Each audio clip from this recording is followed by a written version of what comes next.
Alright guys, welcome back to VALORANT News. Drama is officially back on the menu. It was chaos yesterday in the VALORANT world. So much going on. FNS Retires. PaperX have made it all the way through. Derke versus Trexx popping off. We've got Mixwell versus Zeek as well hitting the timeline as well. Absolute chaos. We've got plenty to dive into today. VALORANT drama is back, and this time it's not even the Americas leading the way. Very much enjoyed your thoughts in the comments. Hit the like button if you enjoy. Subscribe if you're new as always. I'd greatly appreciate it. Let's just talk about it, baby. Track by track, they did it. PaperX, they actually made the run all the way through. Unbelievable scenes. We talked about it yesterday. I watched the end of this Lotus and Derke nearly brought a nice comeback, but in the end, PaperX clutched up in the final rounds when it mattered. The icebox then, frankly, on Derek's pick, they kind of crushed them, right? We know that this map is pretty good on the attacking side. PaperX had loads of retake scenarios that they played rather well. And DRX, they've obviously been in an interesting spot lately, but PaperX, they make the run all the way through. Bringing in Patmen now seems to be finally paying off. And how far can these guys go? I guess that is the big question. And to be fair, we're actually starting to get a bit of an answer here because they're playing RRQ right now. This is obviously a 5-mapper here. They won the first fracture 13-2. I mean, Forsaken's 26-5. They then lost the split in an overtime 14-12. Gen.G drops 32 frags. Then they're back at it again on the Pearl. They're maybe going to try and tie up the half. So, yeah, it's all going on, of course, today. The winner of these, I mean, all these teams are now in Toronto guaranteed. DRX miss out on Toronto, which is pretty wild. I mean, like, what a run for PaperX, right? That they made it all the way through the losers bracket here. I mean, they started, I mean, we can look at their recent games, right, PaperX, just to see how amazing this run was. I didn't necessarily expect it, right? I mean, look, they lost a couple of difficult series early on. DRX, Gen.G, Boom Esports, all losing 2-1s. Then they started to find some form. It was this T1 series, though. This was the one that I think changed the tides, because after getting 13-3'd on Fracture, then to slam them like this. And I still rate T1 pretty highly, so I thought as soon as that happened, maybe this run was on. And, well, it certainly does look on for the time being, right? We've got PaperX already guaranteed with Gen.G and RRQ going to Toronto. So, yeah, what a run. They're back at the internationals. That's a big talking point. And also for the French, it's a bit of a talking point with Alex, of course, because, well, at the end of the year in Paris for the World Championship, right now it's not looking so good for French teams. Maybe this is the way that happens. Now, this would be the big discussion of the day, but there's so much else that happened that it's really not, and frankly, this has been expected now for a little bit of time. It's a difficult end to FNS's career. It would have been nice if he'd gone out in a, blaze of glory, right? But many times, careers don't end in the way that it might be nice if they did. I think FNS as a player, as a character, as a leader deserves so much credit for his tenure in the entirety of esports from, obviously the way back in the CS days to what he managed to achieve in VALORANT. And honestly, I think he deserves a lot of commendation for even coming back for this year. He didn't have to. He could have stuck out. He could have just done the watch party, which is now going to do again. But fair play to FNS for saying, you know what, coming back this year, he wanted to give it a go again and, try and compete on the highest level. But unfortunately for NRG, despite what they achieved out there at the Soup Valorant League, or whatever it was called this season, yeah, I think it was the Soup Valorant League this year, they won it. When the season started, it was never quite the same. And yeah, FNS officially steps down from NRG and calls it a day as a player and, basically draws time on his career. So I think, FNS, so much respect for him, what he's achieved in esports. Obviously, he's kind of been an easy target recently because of his performances, and I get that, it is what it is. If you're FNS, you've put yourself under that fire by deciding to step back into the gauntlet. But I think so many players will, for good reason, have a lot of respect for what FNS has achieved. And as Zelsa says, love my hate, and we got to respect him. One of the longest careers, brightest IGLs, sad I never got to play under. Like, even great players recently have said how much they would like to play under FNS's leadership. And sure, maybe it wasn't what it once was. And there were also some questions on what's been happening behind the scenes with the coaching stuff and all that type of drama, because they officially confirmed yesterday that with FNS gone,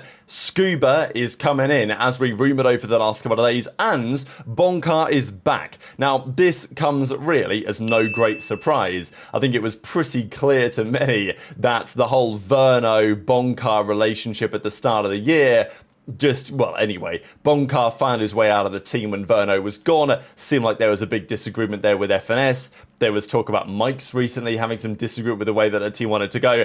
So bringing Scuba in, it's an absolute no-brainer that Bonkar would be back in the coaching role because, yeah, they benched him right when the whole Verdo drama happens. But he's also got experience with Scuba, right? So I think it goes to show that, yeah, whatever was going on behind the scenes, FNS was certainly a part of that. But Scuba says, waited 3 years for a tier 1 opportunity, now's the chance. So, yeah, wishing him the best, real talented player. You know, we talked about Verno and Scuba. Frankly, I thought both of them would end up on this team, probably at the same time. That's not how it's worked out. Now, it's been confirmed that by the chief gaming officer over there at NRG that Scuba's coming in, FNS is stepping down, Ethan will be taking over IGL duties for the squad. So here we go again. After the talk from Ethan maybe before that, probably not going to want to IGL again. That is what we're going to see. So, look, do I hate it? I don't hate it. I'm not sure I see it delivering incredible results, but maybe it's the way to go for the time being. And look, if anyone's got to IGL, Ethan is the man that probably could or should, and obviously would as well, because that's what he's decided to do. So Ethan's going to be the new IGL, Scuba's coming in, Brock remains, Som remains, Marder remains, and yeah, they say the team is gelling well, and we're feeling confident for this split too already. But let's talk about the big drama. We've got to get into it, because yesterday was a couple of massive games. KC got knocked out of the EMEA playoffs in the first round of losers. Na'Vi get the win. Big win for those guys. Yeah, tough for KC, right? I mean, all the talk when Sadak joined the team at the start of the season, maybe he's going to be the man to help take these guys to the next level. Not really happens. And yeah, Na'Vi clutched up on the second game on the split, and then they handled business on the Ascent as well with a crazy 13-11 again. So, yeah, banger series. Na'Vi get the win. Super competitive fashion. But the one that really caused the drama was this team, and that, of course, is Vitality. So, Vitality started the season looking very good. Then, of course, they controversially got rid of Trexx and brought Zyphov in. And to be fair, Zyphov's probably been their best player as of recently anyway. Safe has been under a lot of pressure. There was a feeling maybe that Safe and Trexx were kind of, you know, Safe was maybe vouching for Trexx, as it were, and that's why some of this drama has kind of gone next level. But for esports, we know that they're very competent, but Vitality just got slammed this series. 13-7, 13-6 on the split as well. Like, this was just bad. And honestly, this game, they won both pistols, Vitality, and they still lost the game 13-6. That's not acceptable, and they're nowhere near where they were at the start of the year, and big questions to be asked for them. The thing is for Vitality is that instead of us talking about why the team is bad, what they need to do instead, you know, how they need to turn things around, instead the discussion has rapidly shifted towards the drama. Because as Derke says, GG's, played terrible, deserve not to make it to Toronto, see you guys soon, as they try to turn it around. But then things got rather tasty, because Trexx, who's of course benched from Vitality, tweeted this out: "You can put my shoes on, but you will never fill them." Right now, of course, doesn't work perfectly, because Zyphov has actually done a rather good job. But the point still stands that he's talking a bit of trash on the organization and saying, look, you shouldn't have replaced me, because now you guys are even worse than when you were with me. Then Derke decided, you know what, I've had enough of this BS. I am going to make a statement on Trexx as a player. So look, really I just wanted to share the statement of what the guy says. I may throw some opinion in there, like here and there anyway. But Derke says, when I was in conversations about joining the team, I had doubts about you as a person based on how you acted in your previous teams. I got told you wouldn't be like that here, and I decided to give it a chance and a try. As a player, you're amazing, really talented. You feel the game in a special way. All of us know that about you, but as a person, you were impossible to work with, to the point where you wasted other people's time, ruined practices, fully shut down unofficial matches because of your ego, and made comments that hit people on a personal level, something a good teammate doesn't do. I've never experienced anything like that before. After the decision was made to bench you, none of us said anything bad about you publicly. We didn't want to damage your reputation because we still had respect for you as a talented player. Your tweet after our loss, though, just confirmed that you're still the same immature person I feared that I'll be teaming up with, following the same pattern of behavior we saw when playing together. All the best to you. Now, you know, look, whatever you think about this, because at the end of the day, Trexx kind of started the fire, as it were, and then Derke said, you know what, I'm just going to air out all the beef. And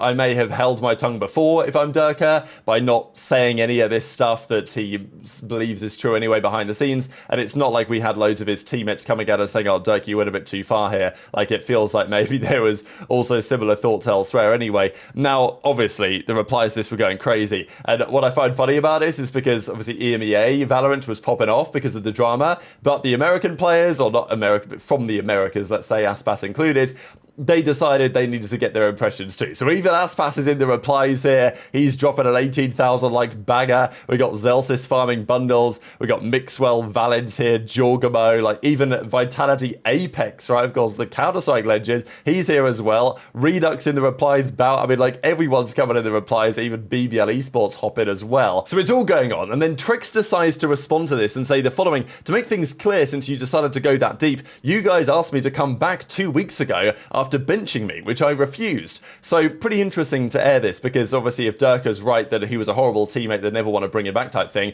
Trexx is saying actually no, you did try and get me to come back, which is interesting as well, because even this comment from Trexx is to some degree destabilizing to the team. Like, who knows whether, you know, I don't know who they were going to bench or whatever, right? But you know what I'm saying? Trexx is revealing that, yeah, that team of 5 is not exactly stable at all, and he's still kind of part of Team Vitality, which is definitely interesting. I got offered an apology from everyone in the team, including you, so posting about me being toxic or not caring just doesn't make sense at this point, which is also very interesting, right? To imagine that, okay, Derke, what he says might be true from his perspective, but if Trexx was given an apology by Derke and the team for whatever, then that puts it in a slightly different light. I personally don't see the need to throw mud at you or others who are inside the team, or others who are inside the team, which is why I just shared the meme. Of course, on some level, he has started the fire here by tweeting that out, let's be real. While I have a lot of respect for the fans and org, I couldn't come back to a team that treated me the way you guys did. So clearly a big disagreement here in the way that they saw whatever unfolded over the last few months.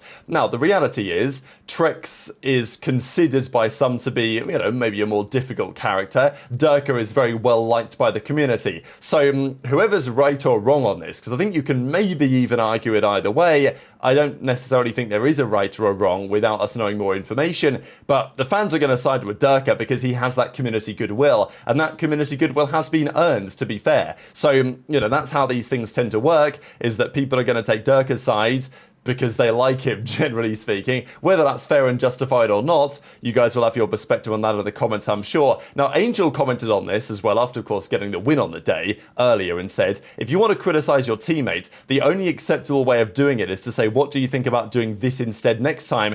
That avoids the difficult conversations. It means that they don't get defensive. So, you know, kind of giving his perspective on what he thinks may have unfolded over there. But the drama didn't just end there, because in the replies, Mixwell said, I've got deja vu, and Zeek, who of course he had drama with back in the day, then replies and says, just move on already and be the bigger man. Feels like you missed my WhatsApp messages where I congratulated the whole team and admitted that I was the problem, while apologizing to some people 5 days after I got my career-ruining bench. Haven't spoken a single word when you bombed out instantly of the LCQ with Benji out of respect. You still talk publicly about me like I'm some sort of demon that drives people to suicide. Then you spread this agenda, your fans, to constantly bully me in DMs and on my streams for 2 years on this day, only for a mutually bad experience that lasted months. Fortunately for me, I grew up out of this, and it seems like you didn't. And, you know, Mixwell just hits it with this in the replies. So, anyway, then we got him leaking the kind of conversations that they had, some final words here in the WhatsApp DMs or whatever that they happened to send. And, you know, Mixwell in the reply says, you know what? I'm going to take a step back and I'm going to say, let's actually have a talk about this. And then Mixwell did tweet out later on that they actually had a conversation and spoke about it, and they actually squashed the beef. Can you believe it, right? So amazing scenes. We managed to actually get some reconciliation here after all of this drama. Maybe if you give it 2 or 3 years, we might get a reconciliation between Derke and Trexx. Don't imagine that's going to be happening anytime soon. So, you know, maybe some positive news to close out with, but definitely absolute chaos on the day. And even as Ye says, NA used to be #1 at Valorant drama. Other regions are catching up. I mean, every region's got drama right now. Even in China, we've got the Edward Gaming drama with Simon. The Pacific's going crazy with the coaches and everything that's happening lately. And then EMEA popped off with this. What's next? Ye says, we've got to step it up. America's drama should be back on the menu very shortly. But very much interested to your thoughts on all of this stuff in the comment section below. Hit the like button if you enjoyed. Subscribe if you're new. Take care. And I'll see you next time.